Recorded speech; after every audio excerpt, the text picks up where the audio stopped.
What's up, Rockstars? I have some amazing announcements. We got a ton of IP games, some digital transitions, and new expansions. All of that coming up right now.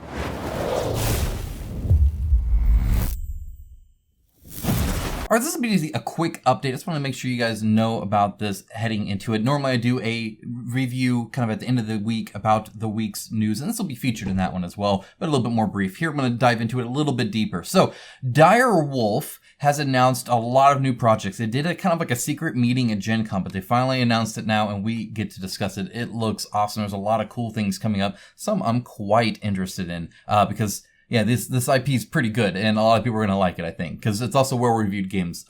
So if you don't know who Dire Wolf is, they do their own games, but they also publish a lot and do the digital transition for many of them. So that's kind of their thing. They do a little bit of everything, it seems. Invincible, the hero building game, not the deck building game, the hero building game is coming out. Now, what does hero building mean? I'm not sure. If you didn't know, Invincible is a Robert Kirkman kind of comic book series that then Amazon Video has made into an animated series, and now, of course, a board game as well. I don't know exactly what's going on here, but as you can see, there's a lot of cards. It looks like some bags, maybe some bag buildings going on there, but there's also a few standees here and some meeples. So it looks like, and then a 1, 2, 3, you're trying to manage the city. That's what most superhero games are, where there's essentially board control, right? Where there's the city and things are going on and supervillains attacking and you gotta kind of do all that stuff. But it looks like, I don't know if that's just your whole thing here, because it looks like you have your character here and then perhaps their abilities. I'm not sure. I'll let you know as we find out more. Next up, we have the Wheel of Time. This will be coming out in 2024. Invincible will be early 2024. This says coming in 2024. We don't know where. The Wheel of Time is, I love that series. I actually read all of the books, even the prequel, so a big fan of the series. And we're not going to talk about the Amazon Video adaptation too much here, because that is not in scope for this video. However, a board game, regardless on if it's, towards the Amazon thing or not, it'll have enough similarities where I am still super excited about it. I think their magic system's very cool, especially with the spirit weaves. And I always thought it would make a really good, card combo thing, right? Where it's you combine the different weaves to do different things. That's how the magic system and that works. I think it'd do really well here. Plus, there's all kinds of new and interesting monsters. They do a good job of not finding, trolls and orcs and goblins and stuff. Instead, it's all these, different kind of fantasy-like enemies that are new. Kind of like The Witcher does that in some sense as well. And I really appreciate the little difference there. So definitely some, it'd be cool. It'd be cool to see. And maybe you just all play as warders or something. I don't know. It'd be interesting to see what they're doing with that. All right, next up they have the Tales of Xadia. That's based on the Dragon Prince. It's a role-playing game. It's like an RPG. This is like an animated show that now they're basing this off of. And they have these really cool dice sets that they're releasing. I'm assuming they're themed in some way. I don't know if it's just dice or not. It does mention a new adventure and starter set coming in 2024. But what all is coming for that, I'm not sure, because this is the only image we have. But either way, those look really, really nice. Except that I feel like the dark one isn't super readable. But, maybe this is me being picky. They do have some digital stuff as well. For instance, the original Clank, the deck building game, is coming to digital. It says the digital beta is coming out to PC. And then, of course, they also have My Lil Everdell as a standalone thing. The Everdell's already digital, but My Lil Everdell will be a new standalone digital experience that they have there. And then they also have the Isle of Cats. Everybody loves Tetris Cats, and so why not do that? Looks like it has local and online play. I think a lot of people will enjoy that. I think a lot of this, I know it talks about PC in some instances, but it says cross-platform digital play, and I don't know what the platforms are. This is good phone stuff. These are way interesting mechanically driven games that would, I think, work very well on the phone. So hopefully that's where it's going. They also have Ark Nova, so you could go ahead and build your own zoo and make it all nice and everything. It'll be like a lot of the other zoo games online, I imagine. What will make Ark Nova stand out? It depends on how close to the board game experience it is, I would imagine. If they digitize it too much, there's a lot of digital games where you're a zoo tycoon kind of thing. So it'll be interesting to see how far they go on that. They also have Cascadia. This will be, where you're, essentially balancing the ecosystem and all that kind of stuff. Again, on the digital thing. And this is both.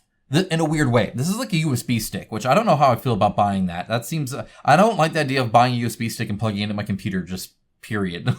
but this is a Munchkin digital pixels and paper promo pack. So This will release this year for PCs and mobile devices, and a box product for retail containing an Orc Begone Chainsaw USB key and new physical and digital promo cards for your Munchkin game. So it's cool that they're doing the physical cards. I don't know about the USB. That seems weird. Just put a digital code. It looks like, I think the chainsaw is the USB, and I think that's really what they're saying, is that it's not necessarily a USB key as in like it has the key to unlock something digitally. I think it's just a USB stick with a chainsaw sticking out of it, which might be kind of cool. I don't know. It seems weird.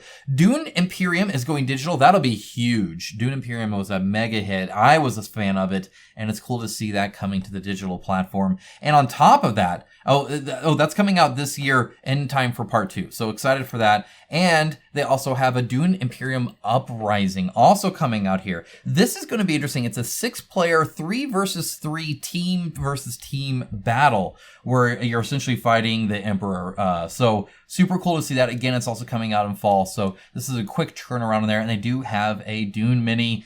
You gotta have the Dune Mini, of course. I don't know if every game comes with that or if that's another like deluxe edition version. I guess we will see. But it is cross-compatible with existing expansions, so there you go. You get to keep using your Dune Imperium game. All right, so obviously there's a lot here. Let me know which one you're looking forward to the most, and I can try and get some more information on it. You know, it's a lot of name brand stuff. It looks like they're definitely partnering with like Amazon between these two, I imagine, though I don't know exactly what the copyright is there. It's way too small, though that looks like that's the TV show symbol with the spiral snake. So I'm assuming that's Amazon also. So it'd be interesting to see that. And also, what do you think about all this digital board game stuff? Do you see the appeal of playing a board game digitally? Sometimes I say yes, sometimes I say no. I think it depends on the board game. Really, we play board games not just for the physical thing, but for the actual mechanics, because there are different sorts of mechanics that you get in video games. So if you just play a normal video game like on your PlayStation or whatever, you're not necessarily like shuffling cards and drawing cards and stuff. You can, but often it's not. So it's kind of an interesting way to still get that in the video game session. And then like if it's on your phone or something like that, you can now suddenly play your favorite board games in a digital way while waiting at the dentist for a lovely dentist appointment or something. So I think it's pretty cool. I'm not against it, especially if it just brings more fans, or fans can do more stuff with their favorite board game. I think it's great. That's super awesome. So anyway, that's what Dire Wolf has planned. If there's other announcements I missed from Gen Con, let me know, of course, and I'll follow up on these as they come out, especially this Invincible one. So let me know about that. Let me know if you'd like quick news updates like this, where if I find out something, I can let you guys know. Try to keep you guys up to date. Of course, stay tuned. I am going to be filming some unboxings, as you can see. That'll be tonight. I'll film those for you. So those are coming up. I got several reviews I'm working on right now, so we'll be getting that here soon. And of course, RPG news, board game news, STL news coming at you this week as well. So stay tuned for that. Subscribe if you haven't. Guys, thank you so much. Have a great rest of your day. Bye, guys.